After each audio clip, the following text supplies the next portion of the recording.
Ipakita ko kiwi ng Korea. Ayan ang kiwi ng Korea.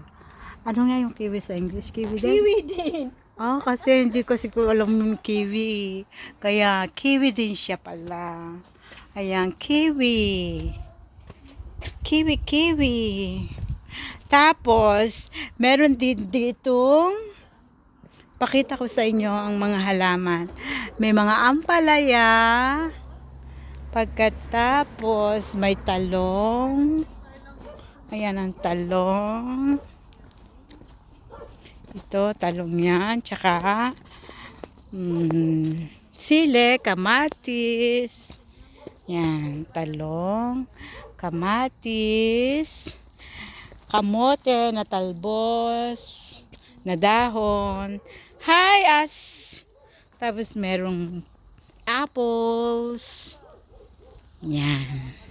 Ito'y bahay ng mansyon ng Pilipina. Ito ang mansyon niya. Yan, ito ang mansyon niya.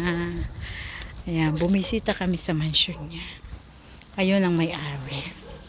Ayan. Meron. Ayan o, magdarating pa ang mga bisita. Mga buwisita yan. Tingnan natin yung mga buwisita. Ayan ang mga buwisit. Ayan. Mga bisita yan. Bye everyone!